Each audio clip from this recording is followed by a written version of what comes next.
Hello, hello. It is Sunday, October 6th, and I read a good chunk of books last week. I am getting back into the swing of things when it comes to reading and having grad school classes and teaching all at the same time. It's been great. Um, what's suffering right now? I think writing. I think writing is suffering right now. Like there's a whole thing where you can only focus on so many things. Writing has not been as good, but it's October. I have 2 books left that I would like to publish this year. I am over halfway done with both of them. I still think it could happen. I think if I just sat down and worked on the Tinan novella, it would be done within the week. But I'm so much more into Kaz the approach that I just haven't been. So I really should probably focus on the Tinan novella. I'm not gonna lie, so I can just get it done with. But anyway, let's talk about these books I read. First up, I read Bang by Barry Lyga. I love this. So Bang, this follows this boy. When he was a toddler, his father left a loaded gun unattended and he shot and killed his baby sister. That's intense.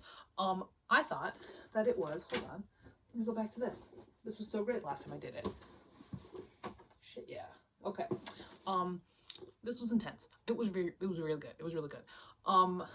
Barry Lyga for me has always been an author that I've enjoyed, but I've always thought these books were kind of missing something.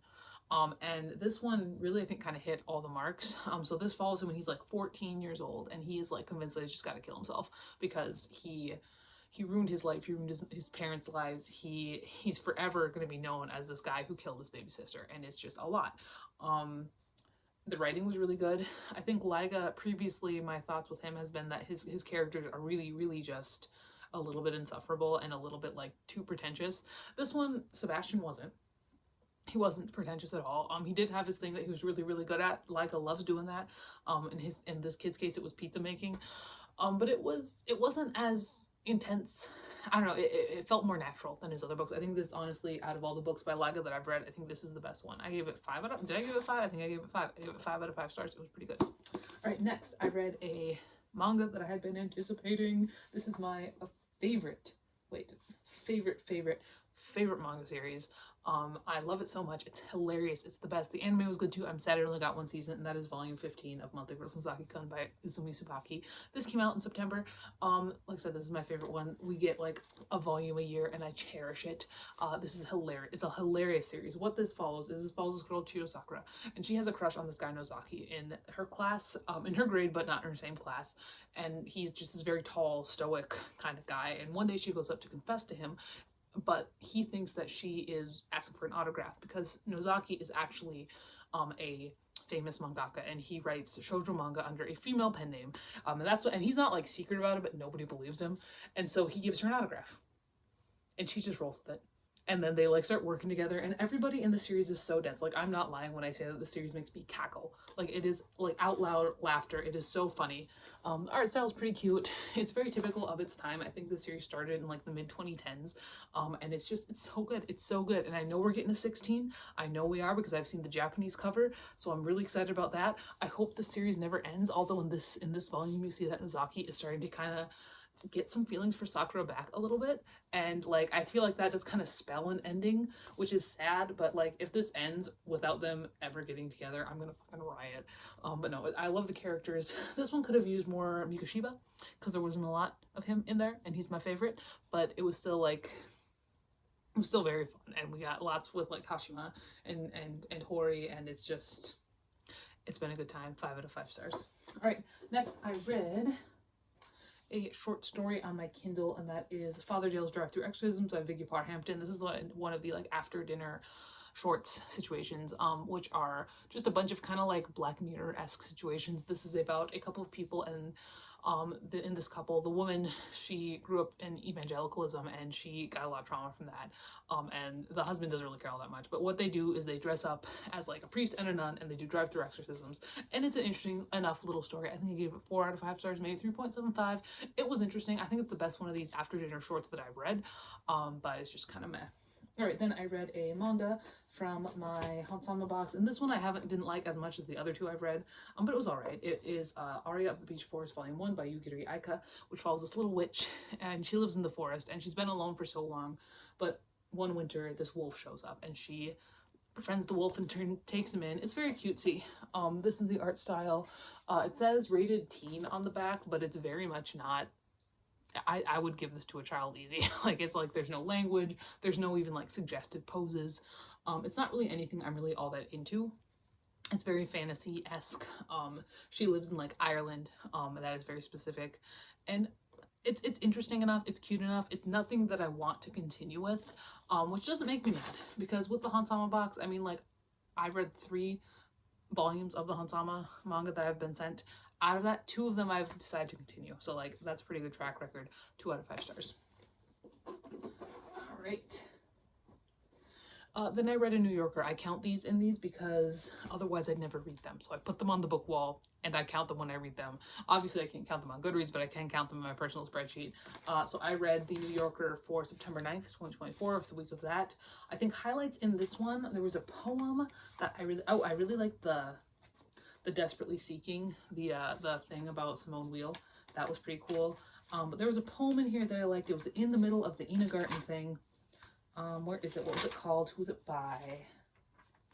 Okay, this is, yeah, A Sunset by Robert Haas. Gorgeous, gorgeous. Best poem I've ever read. Probably not, okay, that's a little bit exaggeration, but it's certainly up there. I did a vlog, a weekend reading vlog, where I read it out loud, and it is absolutely gorgeous. So that was the highlight of this one. Then I read with a group of 5th graders, with my low group, but I think the lowest reader in there is still over the 50th percentile, Inside Out and Back Again by Thanha Lai. This is a novel written in verse. It's semi-autobiographical. It's not like technically written about the author, but like she definitely drew on her own experiences. It's about her leaving Vietnam during the Vietnam War, leaving South Vietnam during the Vietnam War and ending up in America, and kind of the struggles with that. It's a very good novel. I understand these awards. It's never been something I personally have been all that much interested in. I give it 3 out of 5 stars because I recognize its merit, but I don't really care. All right, next I read, next book I read is Self-Consciousness by John Updike. This is my first Updike I've ever read. Apparently he's a bit of a pig in a lot of ways. So this is a memoirs. I was really enjoying it. I think Updike can write like hell. He's very talented, and I could really kind of sink my teeth into it. Once he started going into the genealogy, A Letter to My Grandsons just absolutely killed it for me, like in a bad way. Like, it just killed the momentum. I just didn't care after that. Even though after that we had On Being a Self Forever, which probably I would have enjoyed if I hadn't been absolutely over it by that point. I liked his descriptions of the town he grew up in. I liked that. I thought it was interesting how he kind of matched some of his descriptions with like pieces from his book, so you can see like where he really got some things and where he was really taking inspiration from, like directly, which was kind of cool. But again, A Letter to My Grandsons just killed the momentum for me. I give it 3.75 out of 5 stars. This is the kind of book I would give to my dad, and I probably will. So, all right.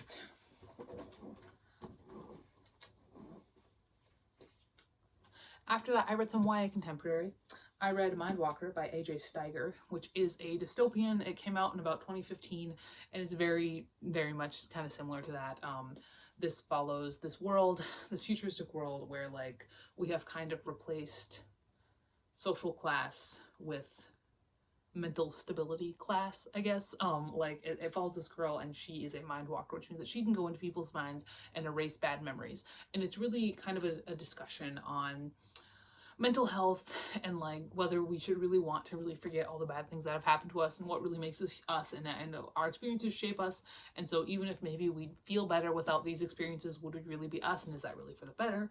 It also does also kind of get kind of like anti-medication at times, and it does do that thing that so many dystopians did in this time, where like Canada is this wonderland, and it's just kind of weird to me. I was just like, okay, like why is it always Canada? Like what's so special about Canada? But no, it was interesting enough, it was fun enough.